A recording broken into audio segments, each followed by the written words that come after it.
everybody. I'm Beverly Mills. And I'm Elaine Buck. Yes. From Hopewell Borough. And I'm from Pennington Borough. And we start out by always singing. And it's very important that we sing because we do that for a couple of reasons. Because we want to honor our ancestors. We want to honor those who came before us, who tried to escape from bondage, who were trying everything in their power to be free people. And so we start out by singing, Steal away. Steal away, steal away, steal away to Jesus. Steal away home. I ain't got long to stay here. Steal away to Jesus. Steal away home. I ain't got long to stay here. Okay, that was about stealing away to freedom. When we were asked to do this talk, we've done several. And so we have to pare it down because we could go on forever. But paring it down and just to hit all the salient points is very important to us. So we're breaking it down to what was our defining moment? What made us start this journey of 10 years worth of research, 3 years worth of writing, rewrites, spending endless hours in museums and historical sites and the David Library, you name it, wherever we could get a nugget of information. Because African American history is hidden. It's like a needle in a haystack, literally. When we have been trustees of the Stoutsburg Cemetery Association for over 35 years. And we were just doing this because this is a tradition that's been passed down through our families. And there's only a handful of us that maintain this historic black cemetery. So we never once in all these years given it a thought that who could possibly be buried in our cemetery? Who were these people? Who were these souls that came before us that were taking care of the land where they're interred? One day, Elaine got a phone call from an elderly white gentleman in West Amwell, and he said, I need some help. I need to figure out how I can stop a developer from plowing through what I know to be a cemetery where there's slaves. From that phone call, we sprung into action. We didn't know what we were doing. We were just two middle-aged women, in our homes. And just because we had been trustees of a historic black cemetery, he figured, well, I guess they might have information. So we started making calls. Elaine called the Attorney General's office. He advised us of what to do. He said, you have to cast some light on this. He said, but this often happens to African American cemeteries and Native American burial grounds. Yes. This is not uncommon, but you have to cast some light on this. So we went out to the site, and what we could see clearly was an area that we had to end up proving that they were sunken graves and not perk test holes, as the developer was trying to say. So that was actually the beginning of our journey, because that started us thinking, wait a minute, who do we have buried in our cemetery? In Hopewell Township, by the way. So the Stoutsburg Cemetery is on Province Line Road in Hopewell Township. And we also have the Pennington African Cemetery, right, which is right on the main street of Pennington. Right. And so when we did our research, we realized that we not only had a Revolutionary War veteran in our cemetery at Stoutsburg, we also have Civil War veterans that fought in some serious battles and made it back alive, yes, and came back to live the rest of their lives in our communities. Absolutely. Mm-hmm. So when we started delving into our history, we started to uncover so many things that we were never taught in our education which was a fine education. At Hopewell Valley In the Hopewell Central. Valley school system, that's high okay? school, yep. Albeit, I graduated in 1968, and Elaine graduated a few 72. years.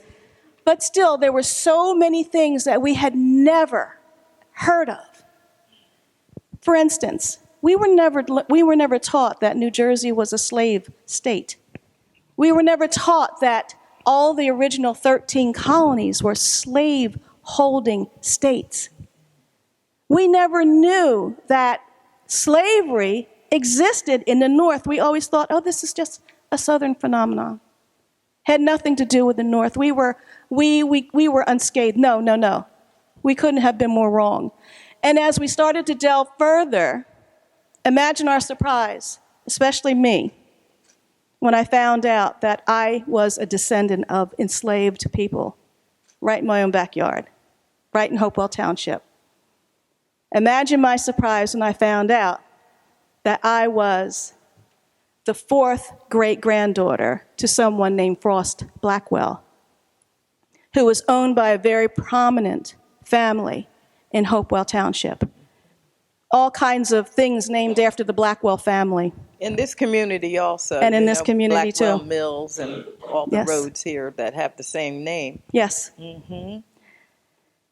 So he was someone that was enslaved by Andrew Blackwell, who was a Revolutionary War veteran and was able to be freed in a will that I was able to see. So I'm just pointing this out as an example of one of the amazing discoveries that came about that touched me personally. And also when I found out that I was also the fourth great-granddaughter of another individual that came, but via South Carolina, but came with a local pastor, Oliver Hart, who pastored the Old School Baptist Church in Hopewell. So these connections were just life-changing for me because it's putting together pieces of a puzzle of families that for many African Americans, these pieces are always lost. They many times are lost. Now, if anyone is familiar with Henry Louis Gates and his work on PBS, when he talks about how difficult it is for an African American to go back further than 3 generations to find out about their family history, it's extraordinary.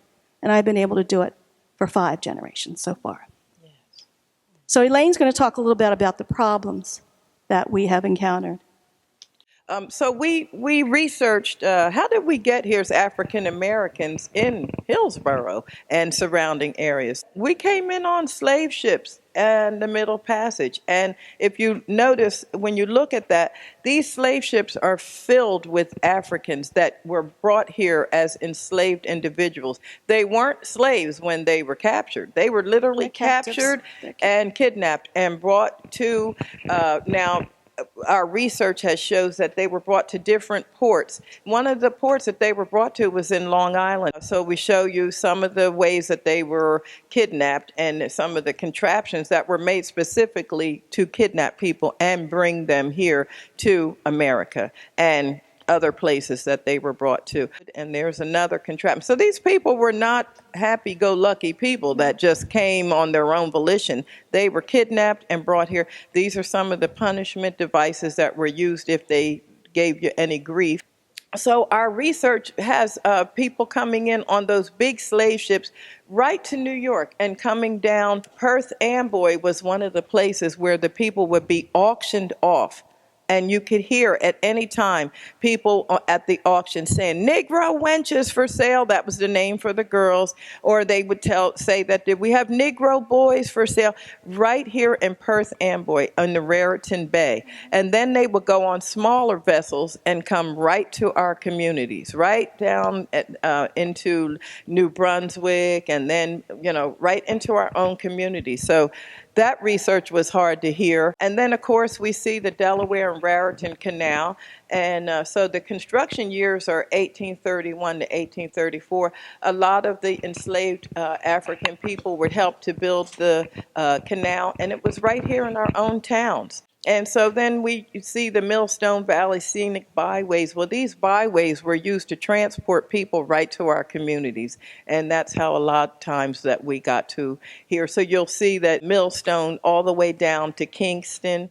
I showed you that because I wondered, how did we get here as African Americans? And after I did the research, this community, that's how a lot of people got here, but also through Philadelphia.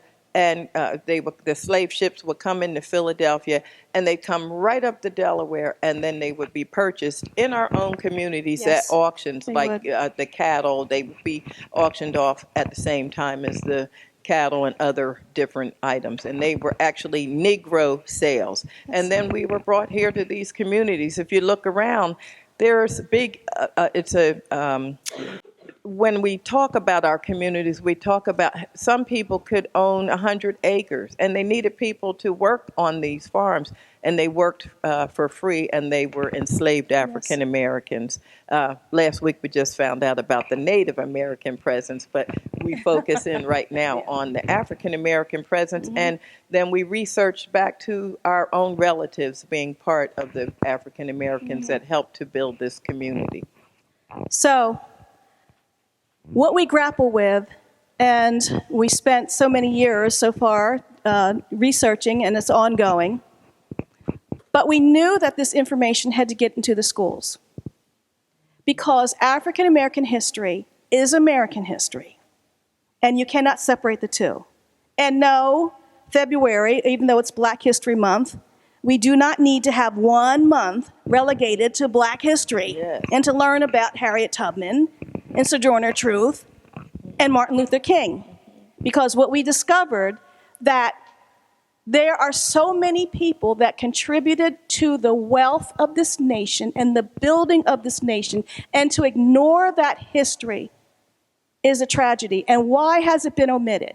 You have to look at why it's been omitted, or if it is in our history book, why we have a sanitized version of this history.